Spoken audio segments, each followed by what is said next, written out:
All right, what is going on, everybody? Welcome back to another video, another WNBA video. We had a bunch of games from this past weekend.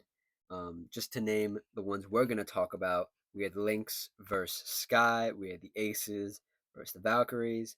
We had Caitlin Clark and Paige Beckers in Paige Becker's Dallas Wings versus Caitlin Clark's Indiana Fever. The three biggest games this weekend. I want to talk about them a little bit and get into some details about what happened in the game. If you like what I have to say, like the video. If you have your own opinion, comment it down below. And if you just like the vibes, consider subscribing. I also have a WNBA playlist. If you want to check that out, I'll put a card in the top right corner. Just click it. It will take you to the full playlist of my WNBA stuff. We are in the heat of the season. We're about to turn it down a little bit heading into All-Star break this weekend for the WNBA, but we will still talk about the games that happened this weekend, and we'll talk about the All-Star game when it happens. So stay tuned for all that. There's a bunch of WNBA content coming your way, so keep your eyes peeled. Anyways, let's jump into these games. The first one I want to talk about here is the Minnesota Lynx versus the Chicago Sky. I almost said Western Conference champions Chicago Sky, but they don't do conferences really for that. So one of the runner-ups for the WNBA championship, I should say, Minnesota Lynx, who have been I would say up against the wall a little bit. I feel like they haven't really found their rhythm as of late. Um, they were on a, when was this? This was June 27th. So they had 5 wins in a row. A pretty good streak. And then they lost to Phoenix on July 9th. They won against Los Angeles. They lost to Chicago. And then, yeah, that's weird. Why would they did it weird. Oh, and they lost to the Indiana Fever in the Commissioner Cup game. Yeah, that was on July 1st. So that was not a regularly scheduled game. That was a Commissioner Cup game, so it's not on the regular schedule here. But they've lost a handful to some pretty good teams, some pretty um questionable teams. Maybe, I mean, you look at the rest of the schedule. They lost to Seattle. They lost to Washington. They lost to, like I said, Indiana. They lost to Phoenix, and they lost to Chicago. Some of these games were winnable for them. Um, Especially the Chicago game. And in this Chicago game, we'll just get it out the way right now. Angel Reese was on fire. I had missed the first quarter of this game. I was busy doing something else, and I turned it on, and Angel Reese was cooking. She was cooking, and I don't know if I missed it or like I was distracted for a second. But afterwards, I saw no, I wasn't. No, I wasn't distracted. No, because I saw it live. Yeah. I saw it live. Angel Reese had this. I only saw it online because I didn't think much of it, and then I really thought about it when I saw it online again, and I was like, wait a second. Angel Reese went. She went from the three. She went between the legs. She did a little move, and she she hit a mid range shot, and I was like, oh no, if Angel's hitting those mid range shots, it's not gonna be a good night for the Minnesota Lynx, and it wasn't. Angel Reese ended the game with 19 points, 11 rebounds, 6 turnovers. We're gonna ignore those. 2 steals, no blocks. Her defensive rebounding was 9. Her offensive boards were 2. Um, Attempted 1 3. Really, it was wide open. They let her take it, but she played 35 minutes and she was 8 of 14 overall. Superb stuff from Angel Reese. Chicago's really turned the season around um, thus far. I mean, the expectation is that this is the feeling out process that every young team needs to go through. This is it. This is it. Seeing who you have, seeing you don't have. Obviously, you couldn't foresee the absence of Courtney Vandersloot, who's out for the remainder of the season. Her wife, um, Quigley, what's her name? I forget her first name, but Quigley got her jersey retired by Chicago as well. So congrats to her. But this is the feeling out process you need to go through as a young team. You're 7-13 on the season. You're fifth in the Eastern Conference, right? When they lose, they go on big losing streaks. This is their second back-to-back wins. They won against Dallas, Chicago did, and then they won against Minnesota. So they've and they have to play Minnesota again. Is that today? Yeah, it's today. Today, Monday. Yeah, they have to play them today. this was the part of the schedule I was talking about a couple videos ago where you're playing Minnesota 4 times in the span of a month, literally. All of July, you play Minnesota 4 times. They've already dropped one against Minnesota. They won this last one against Minnesota, and then tonight they play them again. We'll see if they can win. Um, but from the rest of the team, what Chicago brought, Ariel Atkins, 27 points, deadly. Did not expect her. Did not expect this season from Ariel Atkins. I was not aware of her. I mean, she's a bucket, man. Rachel Banham, 12 points, hit some big threes for them. Some like heat check, like hype the crowd up again threes. This game was in Chicago. Camila with 17 points, 15 boards, um, 2 blocks, 5 of 12 from field goal. Pretty good stuff. And is this? Let me see if I can pronounce this. Number 12, Michaela Anwari. Anwari. Yeah, I think that's how you say it. 4 points, 7 rebounds. Really nothing special, but need an extra body out there because they did not play a bench. They played 3 people off the bench. They played Kia Nurse, who played 16 minutes, did not score. They played Rebecca Allen, 12 minutes, who did not score. They played Elizabeth Williams, who scored 8 points. So it was basically just the starters, and the coach said, "Go out there and try to win this game," and they did. There was some really good stuff, and I was talking with some, or I was talking with some people in some WNBA circles, and I was I was saying like this is what the coach wanted in the sense of like um, Tyler Marsh wanted this team, everybody to get a look at it, everybody be able to bring up the ball. Well, sans Camila, who is a true center, she's not going to be bringing up the ball, but almost everybody bringing up the ball, distributing a little bit. I mean, as a team, there's what is this? One, two, three people with 4+ turnovers. Not good, but in the grand scheme of things, it keeps the other team on their toes. They have to respect everybody bringing them the ball. They have to respect everybody's ability to get to the basket. Obviously, Angel Reese isn't going to shoot threes like that. Camille isn't going to shoot threes like that. But when you have Rachel hitting threes, you have Ariel Atkins hitting 1 3, at least keeping the defense honest, it brings a different dynamic to the team. And the pace they were playing at was really good. Was really good. They made this Lynx team look small. Even though they are small, it made them look even smaller. Um, it was just really a showcase of force, of really just wanting the ball more on the defensive and offensive glass. I mean, the Lynx had 28 rebounds in total to the Sky's 45, which is crazy. And the Sky had 13 offensive boards and 32 defensive boards. Insane. Almost doubling both from the other team. And I think to continue my thought that this is what Tyler Marsh wanted for everybody to be able to get a look, for everybody to be able to bring up the ball and so on and so forth. The fans aren't as mad. The fans were at Tyler's neck just a few weeks ago. Just a few weeks ago, they were at his head. And now that like the offense is starting to work out a little bit more, now that you're down Courtney Vandersloot, which you couldn't foresee, but that I said something like along the lines of like the necessity to have to change the formula is better than just slowly like pushing yourself into it, you know? Because Courtney Vandersloot, your point guard, the person that was going to set everybody up for the whole season, is out for the rest of the season. Everybody's going to have to step up and move the ball, pressure the ball into the paint, kick it out. There were some great passes to the wings, to the top of the key. And there were just some good second attempts, and that's what Angel Reese does, is do the second attempts. I'm watching these highlights they're playing as I'm looking at these stats.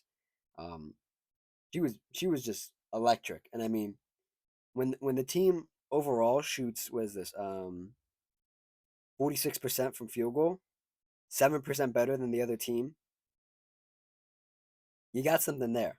I mean, as a whole, the Chicago Sky did not shoot great from three, but that's not their forte. They how many did they take here? They were 4 for 15 and they were 26% from three as a team. that's all you can ask for is them to attempt it. You don't have the shooters that you should probably have on this team. That's a fault of the front office not getting shooters that you need. But also, like, you're not trying to force the style of play to be something else. You know the style of play that it needs to be. And it needs to be down low. Angel Reese, Camila, um, Ariel getting into the paint, Rachel getting into the paint.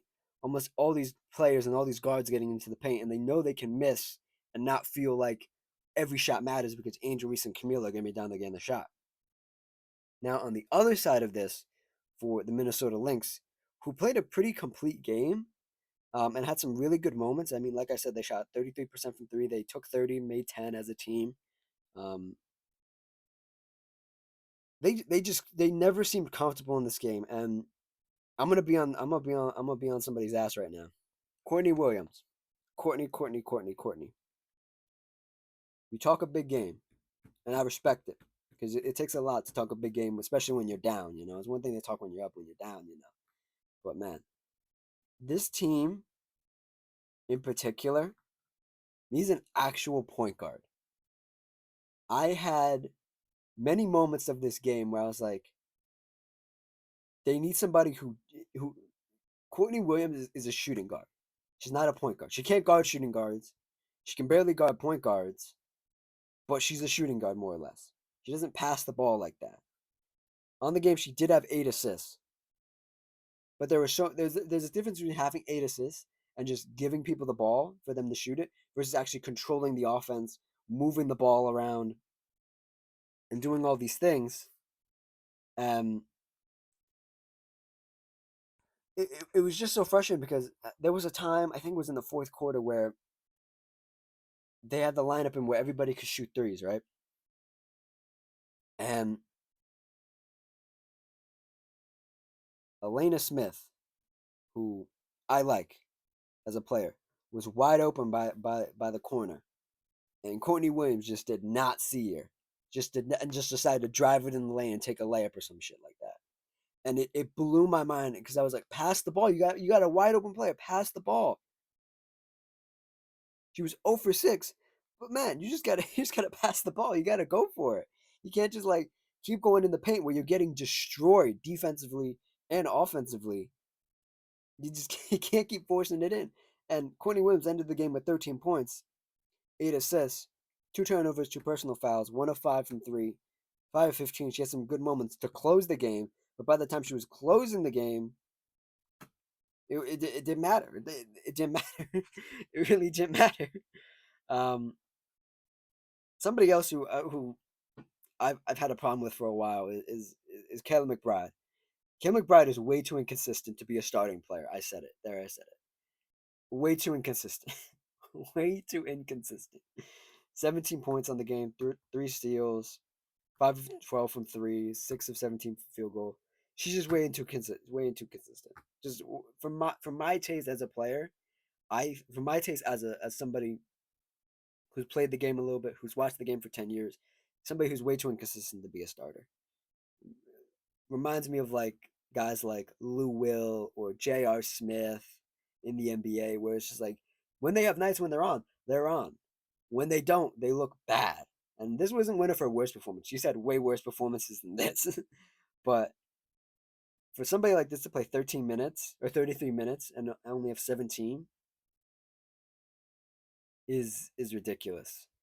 Um, I think if the Minnesota Lynx want to keep pushing for championship endings in the sense of whether winning it or losing it, I think there needs to be more consistent play and more, how would you say, poise. There's not enough poise on this team. If you're getting shaken by this Chicago Sky team who has very to little no experience, there is something wrong.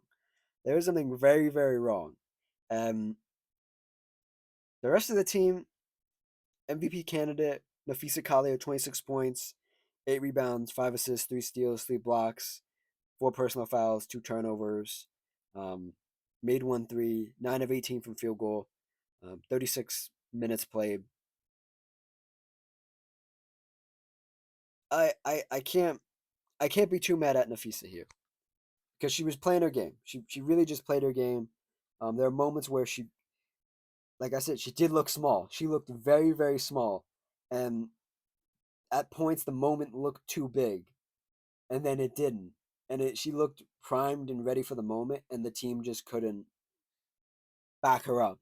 I mean, defensively, throughout the course of the game, they were pretty decent. I mean, the biggest defensive player, obviously, besides Nafisa, who had 3 blocks and 3 steals, was Elena Smith. 8 points, 2 blocks, 6 steals. Um, Not offensively there this game, but defensively, she did the best she could. Um, and Bridget over here, number 6, 6 points, 0 of 3 from 3, 2 for 4 from field goal. And the rest of the bench, they played a little bit. They played some garbage time, but nobody on the bench really was defensive either. I think that was the biggest problem with this Minnesota Lynx team was that they were getting bullied by a young Chicago Sky team. And the Chicago Sky won this game 87 to the Lynx 81. So yeah, let's move on. Let's move on to the next game. My Las Vegas Aces versus the Golden State Valkyries. This was a hell of a game. This was an entertaining game. This was a fun game. There's a lot of stakes. There's a lot of not even with stakes. Just a lot of weight of this game because of the nature of the Golden State Valkyries head coach, formerly being the assistant coach in Las Vegas. A lot of Las Vegas players, ex-players, being on the Valkyries, and there's just there's no love lost between these matchups. All season, these matchups have been great. Um, Asia Wilson made a return. I had speculated that she might be out for an extended period of time. She's a trooper. I'll give her that. She's a trooper. I thought people were saying she did something to her shoulder. People were saying she did something to her wrist. She did, in fact, do something to her wrist, but she's back. I think she only missed like a game or two, if that. And yeah, let's talk about the Golden State Valkyries, who lost this game 102 to the Las Vegas Aces 104. Um, this team is a team by committee, and I really like that. This reminds me so much. I don't even want to say of a college team, but of just a team that just wants to play the game, and they play it in such a unique style where there is no all star. Well, by name there is one all star on this team, but like as a group, there isn't like an all star where you're like, oh my god, you gotta get him the ball in crunch time. It could go to anybody's hands in crunch time, and just reading off, just looking at this box score here, there's 6 people in double digits, and we're gonna go through them right here. Kayla Thornton, 10 points. Um, Jan- Janelle, Janelle, number 13, 16 points. Um, Tammy Fabaline, 13 points. Tiffany Hayes, 16 points. Veronica Burton, 11 points. Um, oh, they said this name on the broadcast, and I was afraid I couldn't say it. Number 24, 12 points.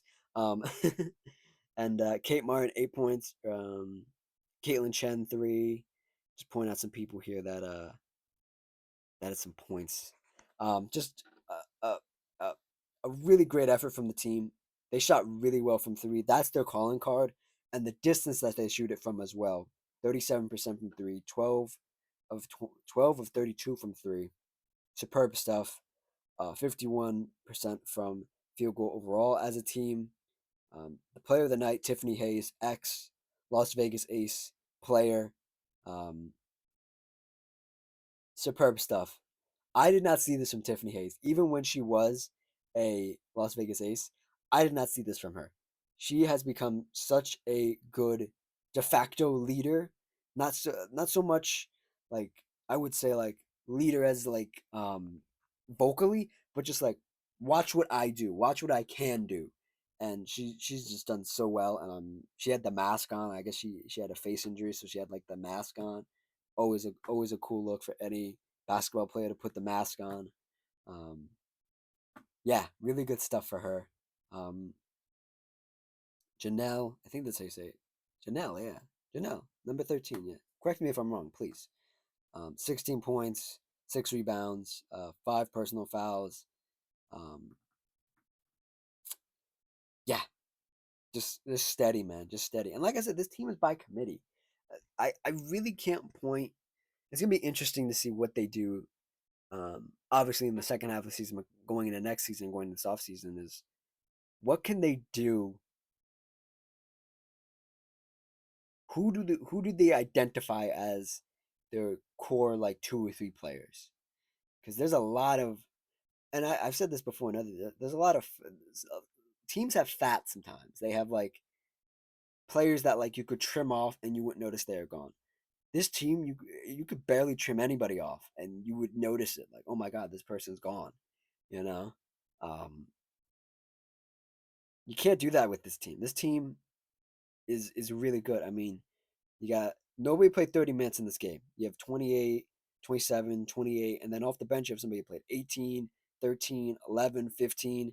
So it's committee and it's so impressive to watch. Um, I think everybody had this team slated to be bad, and they're 500 on the season. They're 10-10. They have some of the best home games. Their away their away record isn't the best, 3-7. So obviously, with a younger team, you need them to get comfortable on the road, and they haven't seemed to be able to get comfortable. They're competitive, but they're not comfortable on the road, and I think that's just something that comes with maturity. And one of the most mature teams in the WNBA, the Las Vegas Aces, had a game from Jackie Young and Asia Wilson. I was on Jackie Young the last game they played, or the last game we talked about. She came back with 30 points. She was 9 of 14, 11 for 11 from field goal, 6 assists, only 3 turnovers. Really solid stuff. I didn't even notice throughout the course of the game that she had 30. She was just playing her game. I was like, okay, Jackie's here, Jackie's here, Jackie's here. And it was some good stuff. It was really good. Um, Asia Wilson, 3-time MVP, 34 points, 2 blocks, 1 steal, 4 assists, 16 rebounds, made 1 3. It was a wide open three, but she made it. She took it with confidence. 12 of 16 overall from field goal, 33 minutes. And unlike the um the um the Valkyries, this is more of a situation where the hub of the offense is Asia Wilson, is Jackie Young, is Chelsea Gray, who's running the offense, you know. Um like the Lynx need, essentially running the offense, getting people involved. Um and yeah, this was a really inspiring game, I would say. Because I think you can look back on this game and look at all the good things they've done this game, that being Asia Wilson, Jackie Young, um, and then you have Drew Lloyd with 15. Not the best percentages, we'll say, but I think you can look at this game and take some real positives away from it, because this Valkyries team isn't an easy team to play against. They're fast paced, they're young, they're athletic to a point. They stretch you out with a 3 ball. They do all those things. Um, there were some lapses. There were some bad lapses from um, the time when Asia Wilson wasn't on the floor, which is normal, but they were even more compounded with the fact that um, Asia Wilson was doing so much and doing so well coming off the injury that like there wasn't even a time where you could sit Asia Wilson for more than like 2 minutes. I think they tried to sit her in the third, at the beginning of the third. She played like the first 2 minutes of the third, and then they sat her, and then the the Valkyrie started coming back, and you're like, oh no, oh no, Asia, and you see Asia get up, and she walks to the scores table, and you're like, okay, she got to check back in. That's this team, man. It's sink or swim with Asia. Um, the more and more the season goes on, I'm not a fan of Jewel Lloyd on this team. I'll keep repeating it. I'm just not a fan. Um, I wish I wish it was different, but I don't think Jewel Lloyd fits on this team. I desperately think this team needs a center. Kia Stokes don't cut it. Megan Gustafson doesn't cut it. Um, Melissa Smith, who started this game, only played 9 minutes. 4 personal fouls is a band aid, but it's in the grand scheme of things, it's not going to help. I think this team needs something, and I think now that we're going towards All-Star break and we're going towards the mid-season point of the season, I can comfortably say I don't think this Las Vegas Aces team is ready to compete again, at least not this season. And as a fan, that's kind of jarring because of the success that they've had, but it's also a realistic thing where these are good games to win. You need to win these. I would be mad if you didn't win these games. I'm happy that they win these games, these close games that they need to win. But man, oh man, it's not looking good. It's not looking good. I hope they can turn around the second half, but it ain't looking any better than it was. They're 10-11 on the season, almost one game under 500. So it is what it is. Um, it's funny because this game was literally like the influx of a championship heading down, a championship team heading downwards in the case of the Aces, and a Golden State Valkyries team who literally the inception was this time last year, and now they're actually playing games as a franchise, and they're ascending, they're going upwards, and it looks like the sky's the limit, and it looks like the Aces have plateaued. A very interesting dichotomy between two teams. The last game I want to talk about, last game here. Um, the matchup everybody's been waiting for. Caitlin Clark and the Indiana Fever versus the Dallas Wings and Paige Beckers. I'm not going to talk about this game too much because it was a blowout. The Fever did win this game 102 to the Dallas Wings 83. It was over in the first half, and it was just like going through the motions through the rest of the game for the Fever.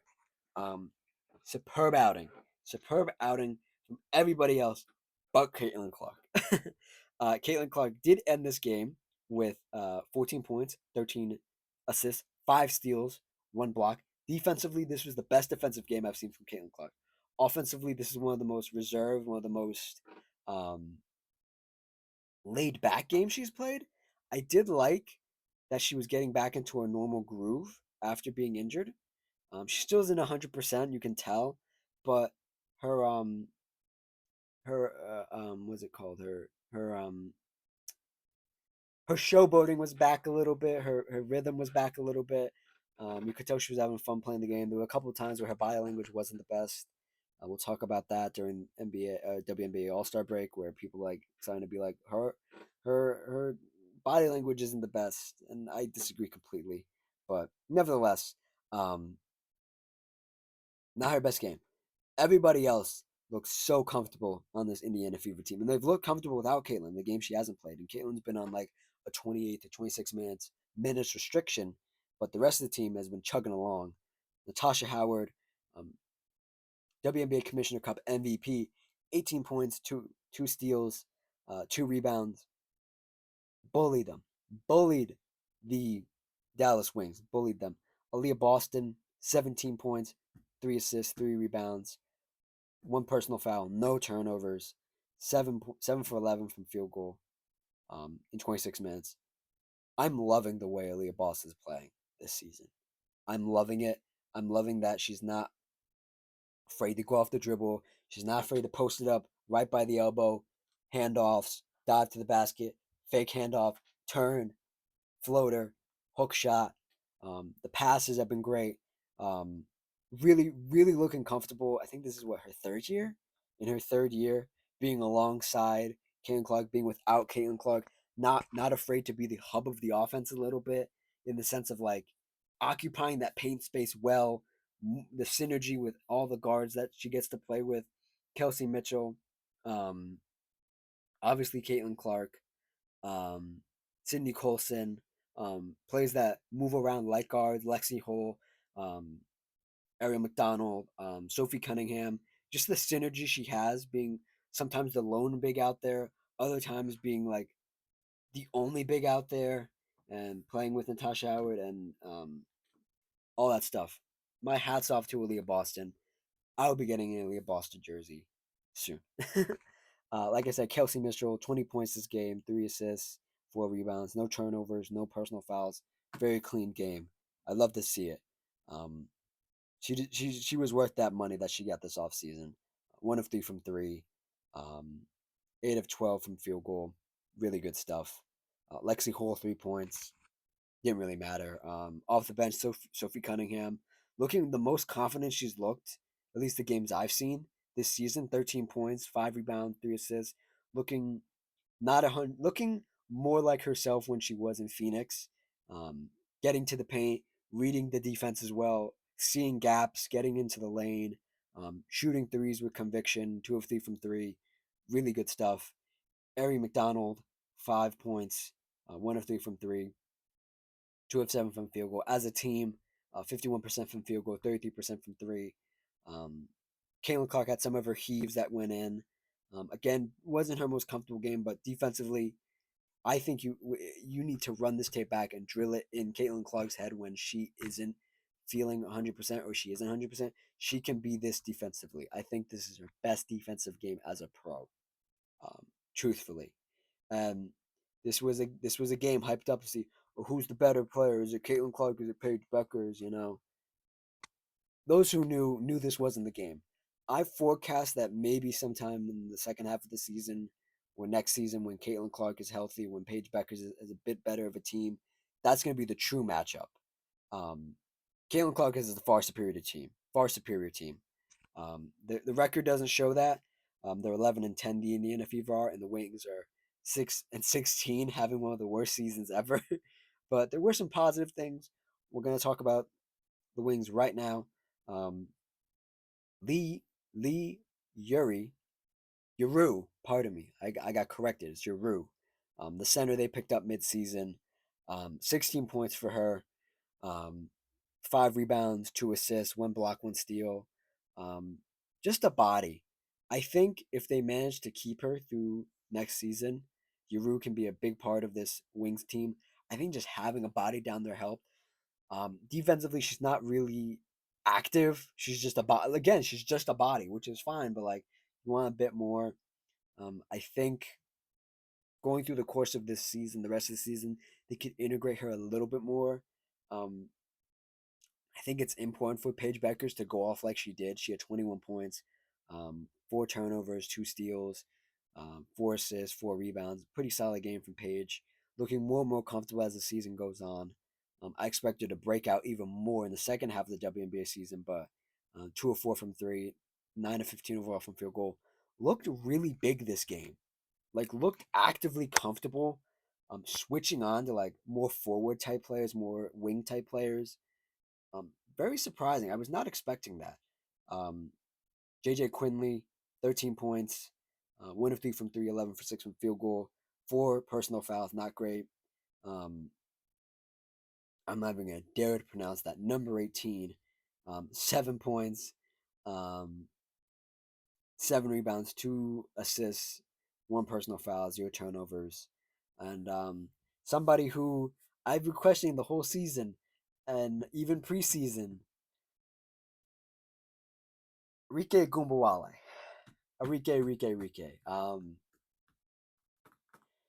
I had questions. She's coming back from an injury, so I'm not going to be too hard on her. She just doesn't fit with Paige Beckers. It's been half a season. I can say this stuff now. I can say the hot takes and when they're, or what were hot takes in the beginning of the season, what they're not now. They're just takes. I had a feeling she wasn't going to fit with Paige. Um, she was a shot chucker, man. She's a shot chucker, in one of the worst ways possible. She is a shot chucker, and when it looks bad, it looks bad. And this was a game it looked bad. I'm not gonna get on her too bad because she's coming back from a thumb injury. 0 of 10 from field goal, 0 of 3 from three. Took 2 free throws, made both of them. Hooray! 2 points, 2 rebounds, 4 assists, 3 personal fouls. I've never said this about a player, in an NBA game or a WNBA game. A complete negative. I could have gone without seeing Enrique play this game, and the game probably would have been better. The game probably would have been better. Now, granted, they don't have a lot of people off the bench. You got somebody with 3 points, 5 points, 11 points, 5 points. Maddie Sidcrest is still out with that right knee injury. Dejanay Carrington's still out. So you didn't have a lot of options. I think they thought, roll Enrique out there. She looks healthy enough. Let her play. It's a big game. It's a nationally televised game. Um, but it was just bad. It was a hard watch to watch Enrique. And I've watched a lot of Enrique. I've watched them when they win the playoffs a couple years ago, um, when she had really good games and she had really bad games. Um, she doesn't fit with Paige, and it would be smart for them to move off Enrique, let Paige run the show. She's looking more and more comfortable, and she's looking really good. And this was one of the first matchups of Paige versus Caitlyn. I likened it. I thought it was more of like 2012, 2014 Chris Paul versus Steph Curry, where Steph Curry hadn't fully ascended yet.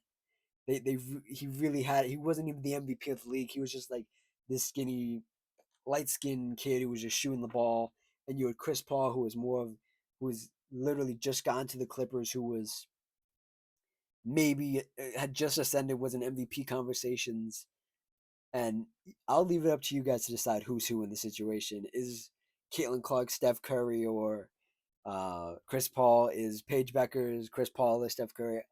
I'll let you guys decide um, who you think who is. And I want to know in the comments down below who you think won this matchup if you watch this game.